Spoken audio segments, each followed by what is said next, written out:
YouTube and welcome to another video. It is Monster here once again, and today we are doing my in-season challenge predictions for the in-season tournament that's happening this weekend at Sonoma, starting on TNT. I've got all my stats lined up here.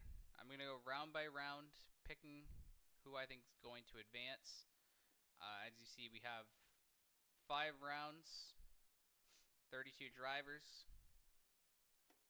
Those races are going to be Sonoma, Chicagoland, Echo Park, North Wilkesboro, and Indianapolis. So, without further ado, let's get to my predictions, and I'll get to anything else at the end. So we've got number 1 seed Tyler Reddick going against Alex Bowman, the number 32 seed. Now, at Sonoma, I'm going to go Tyler Reddick to advance over Alex Bowman. And, I mean, this could be a little unfair, but looking at the numbers, Reddick has won at COTA. He finished 5th at Watkins Glen, and he probably would have got a top 3 finish, maybe second to Corey Heim at San Diego if he didn't blow that tire late. Bowman has been pretty bad. Aside from his COTA race, which I'll put an asterisk next to, he's only mustered up a best finish of 25th. And compared to Tyler Reddick, I don't think he's that good of a road racer. So I got Reddick moving on here. Then in matchup number 2, we got the 2 most recent drivers of the number 2. Austin Cindric versus Brad Keselowski. Now, looking at the numbers, Cindric has been better than Brad. Now, mind you, Brad's also had his fair share of bad luck, and Brad's not that good of a road racer. Well, Cindric hasn't been great either. I still think he's better than Brad, so I'm going to move Cindric through. We've got Daniel Suarez versus Todd Gillen. Suarez has been a surprise this season,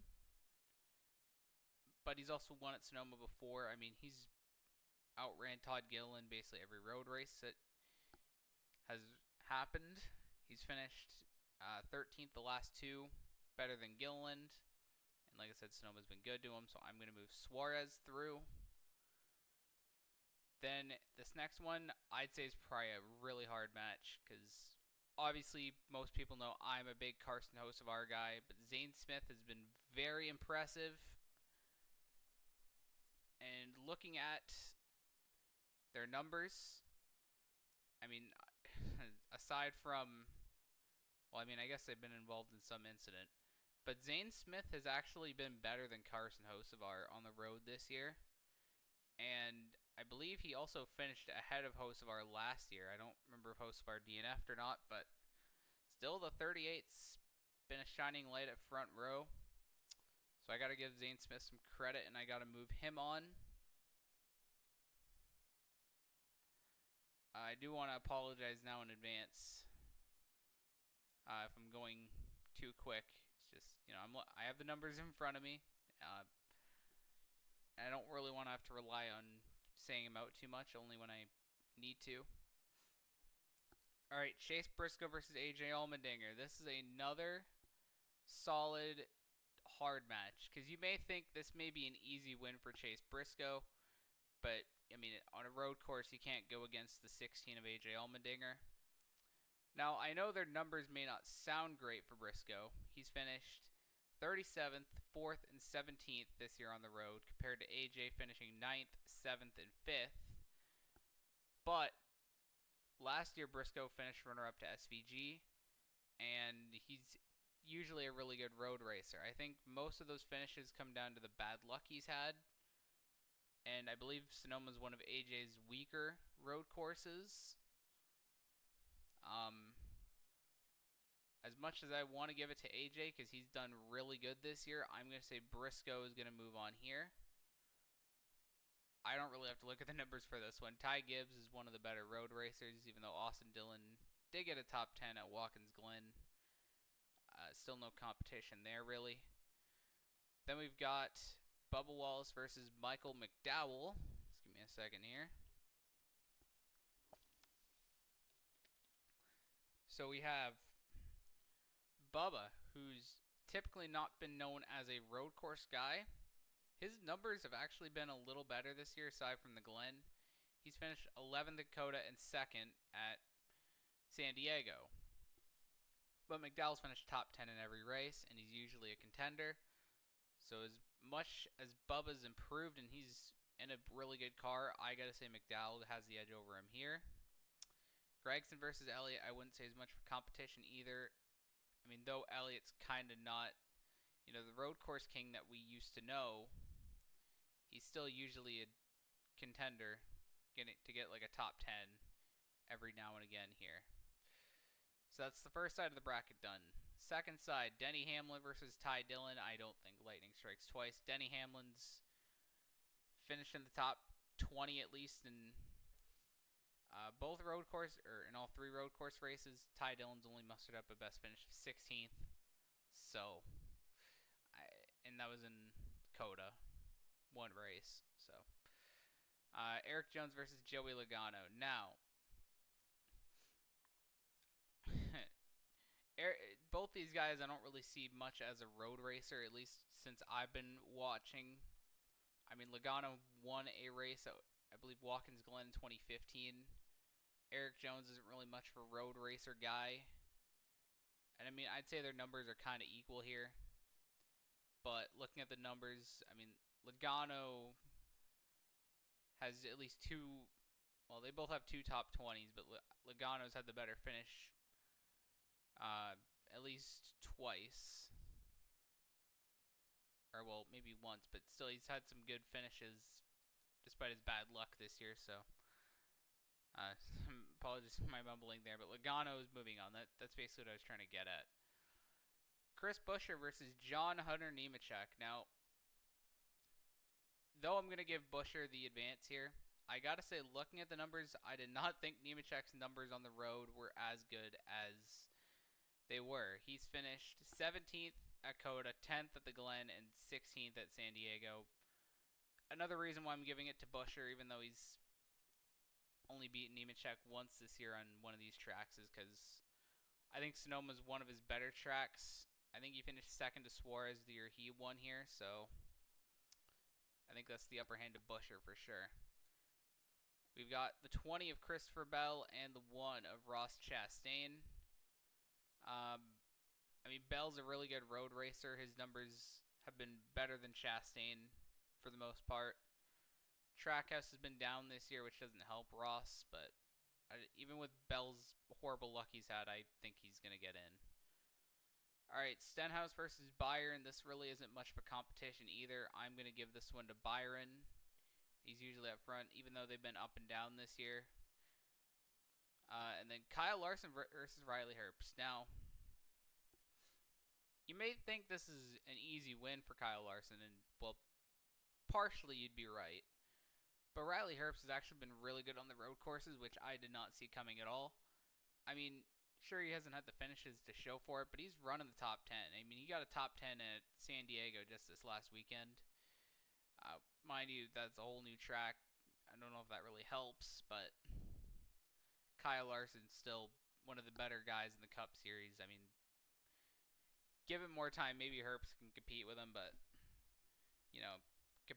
right now, Larson's still far and away better.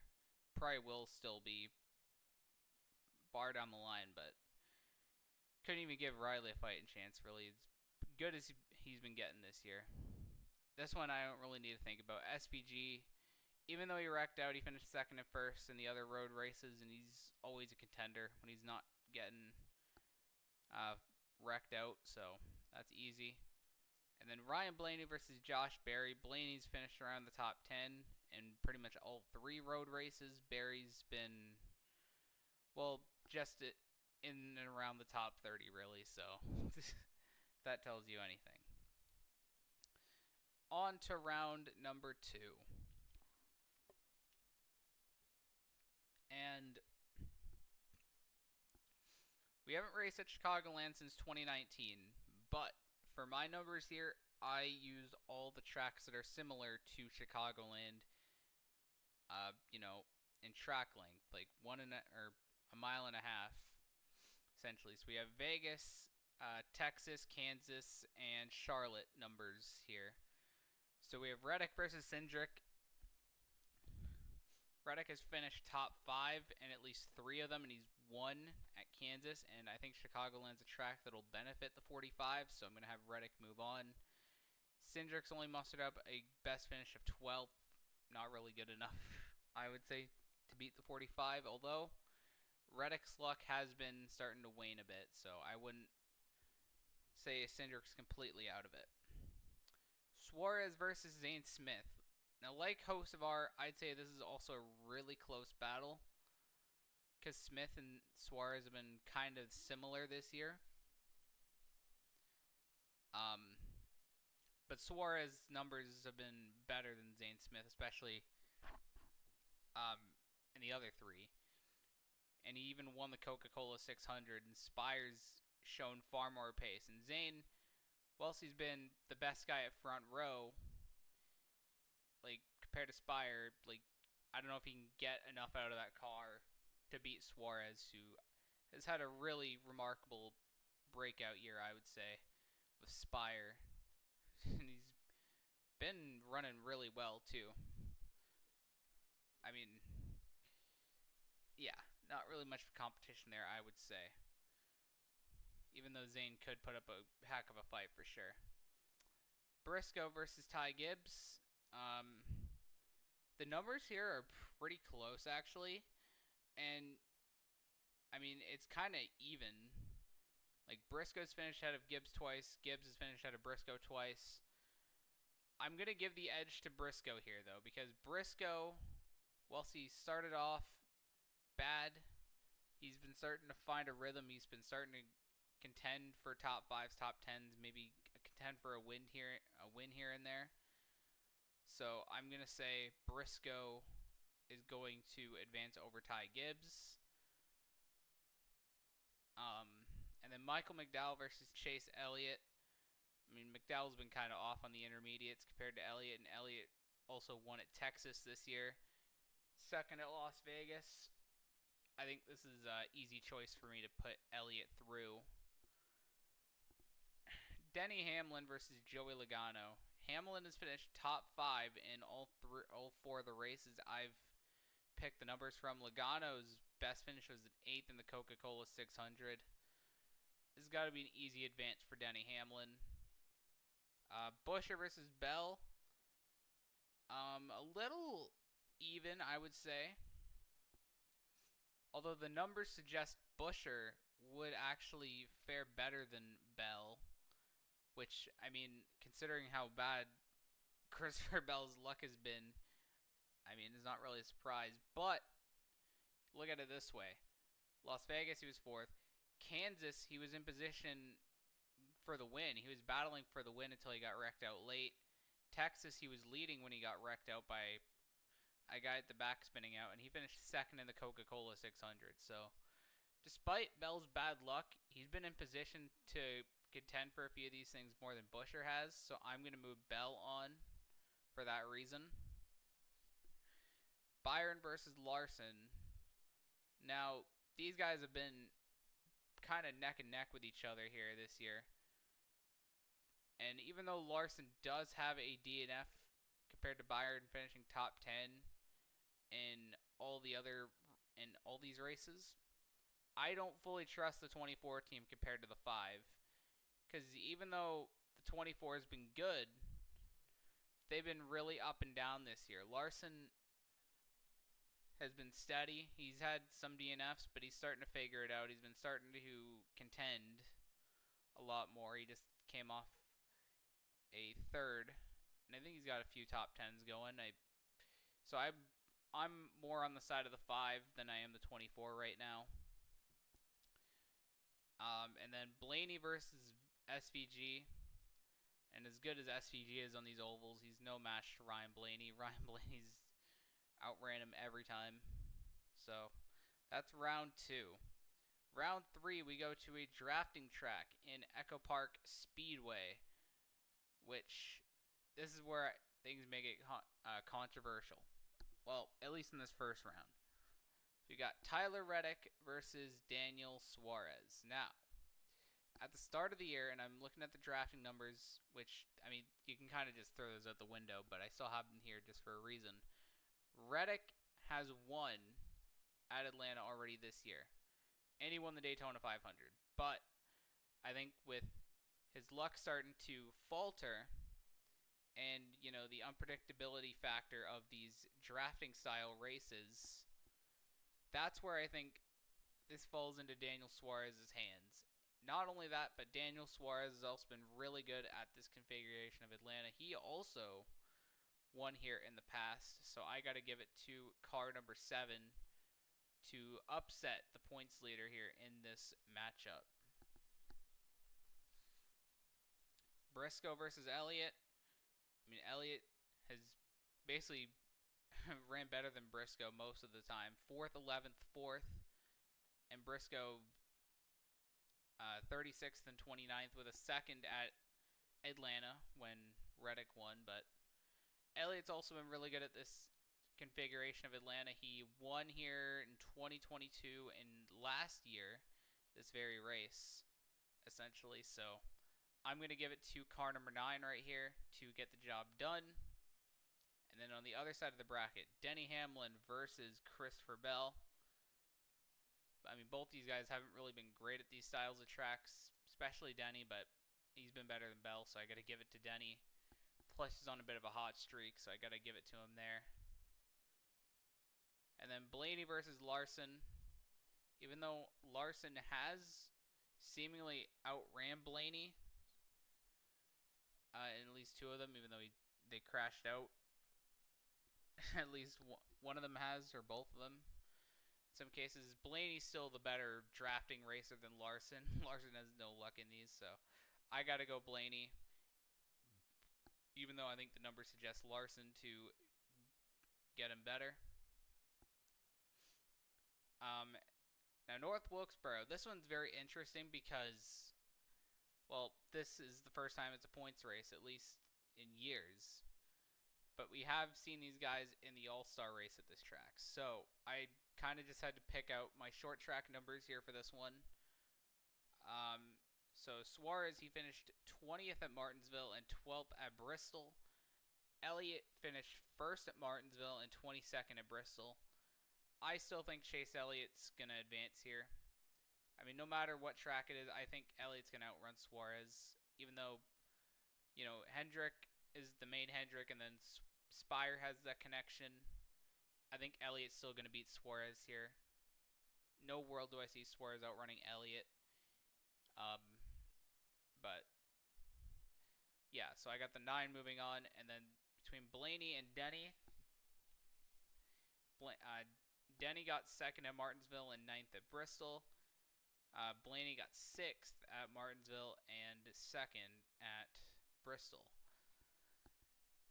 Ryan Blaney, I'm going to give it to because Penske has been, I think, better than Gibbs on these shorter ovals, these short tracks, whatever track type you want to call it. And Blaney's been the best guy at Penske, so I'm going to say Blaney will move on to the finals to face Chase Elliott. Now, on top of the drafting numbers we have, I also decided to pick out their last 2 finishes at the Brickyard Oval to kind of help me out here. So, Blaney's numbers on the drafting track, 27th, 10th, and 40th. Now, mind you, he wrecked out of at least, I believe, 2 of those. Elliott finished 4th, 11th, and 4th. Now, you may think, hearing those numbers out, Elliott has a chance. But when you look at the past finishes in the next-gen car here at Indianapolis, Blaney actually has the upper hand. He's outrun Elliott both times. In 2024, Blaney finished 3rd while Elliott finished 10th. And then last year, Blaney finished 7th while Elliott finished 13th. Now, do I think Elliott has a chance to outrun Blaney here? Absolutely I do. Because Ford has struggled on these drafting style tracks all year. And Chevy's starting to figure it out with their new body. I'm going to take the safe choice, and I'm going to pick Ryan Blaney to win the in-season challenge for Team Penske, because he's carrying that team, and well, he's been their only highlight with his Phoenix win this year. But yeah, so with that being said, that's all I got to say for the NASCAR in-season challenge. If you enjoyed this video, leave a like and a comment down below. Who do you think is going to win the in-season challenge? Also, let me know in the comments down below. And before I get on out of here, I'm going to upload my Night of Champions predictions later tonight, so I can get those out. Universe mode will be coming sometime soon. I've been busy all week, and I have recorded the episode with Will. It's just I haven't really had the time to upload it, but I'm hoping to get it up sometime this week when I get a chance to. And we'll get to our halfway through the NASCAR season rankings after Sonoma sometime next week. So until later tonight, have a good one, folks, and I'll catch you later.